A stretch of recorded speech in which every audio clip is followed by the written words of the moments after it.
समाजाने जिला वांज ठरवले तिने लावली 384 वडाची झाडे. राष्ट्रपतींच्या हस्ते मिळाला पद्मश्री. काम करो ऐसा कि पहचान बन जाए, हर कदम चलो ऐसे कि निशान बन जाए, यह जिंदगी तो सब काट लेते हैं, जिंदगी ऐसे जियो कि मिसाल बन जाए, जिंदगी ऐसे जियो कि मिसाल बन जाए.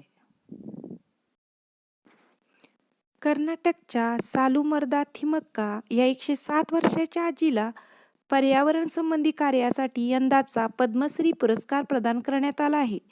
या आजीने 70 वर्षापूर्वी कर्नाटकमधील हुलिकल ते कुडूर या गावादरम्यान 4 किलोमीटरपर्यंत वडाची 384 झाडे लावली आणि ती जगवलीही. जाणून घेऊया थिमक्का आजीचा थक्क करणारा प्रवास.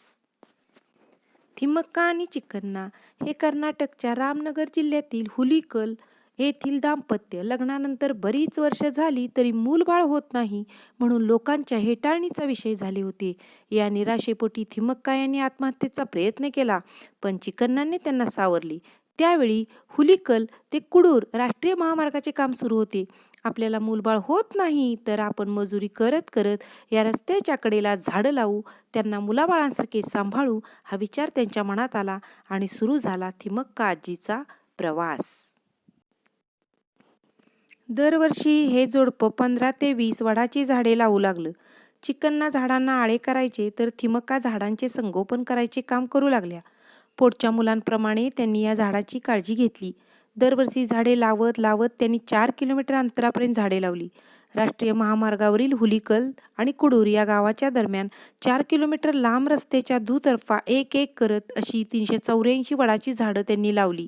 70 वर्षापूर्वी या जोडप्याने लावलेली शेकडो झाडे आज प्रवाशांना सावली आणि पशुपक्ष्यांना आश्रय देत आहेत.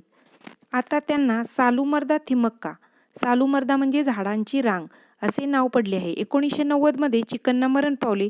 त्यानंतरही थिमक्का थांबल्या नाहीत. एकट्या थिमक्काने स्वतः 8,000 इतर झाडे लावून ती जगवली. थिमक्का आजीला लोक आज वृक्षमाता म्हणून ओळखतात. थिमक्का यांच्या कार्याबद्दल त्यांना राष्ट्रपतींच्या हस्ते 2019चा पद्मश्री पुरस्कार देऊन गौरवण्यात आले आहे. पुरस्कार स्वीकारण्यासाठी थिमक्का अनवाणी पायानेच राष्ट्रपती भवनात आल्या. पुरस्कार स्वीकारल्यानंतर त्यांनी राष्ट्रपती रामनाथ कोविंद यांच्या डोक्यावर हात ठेवून आशीर्वाद दिला. त्यांचा साधेपणा पाहून पुरस्कार स्वीकारतेवेळी उपस्थितांनी टाळ्यांचा कडकडाट केला. यावेळी राष्ट्रपतींच्याही भावना अनावर झाल्या होत्या.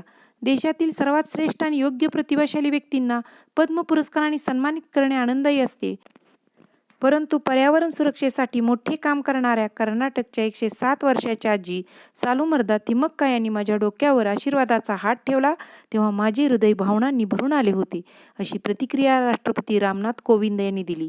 महिलांच्या संकल्पशक्ती, दृढशक्ती आणि एकाग्रतेचे थिमक्का हे मोठे उदाहरण आहे, अशा शब्दात त्यांनी थिमक्कांचा गौरव केलेला आहे. हा पुरस्कार मला जाहीर झाला, पण मला खरोखरच हा पुरस्कार काय असतो हे माहीत नाही.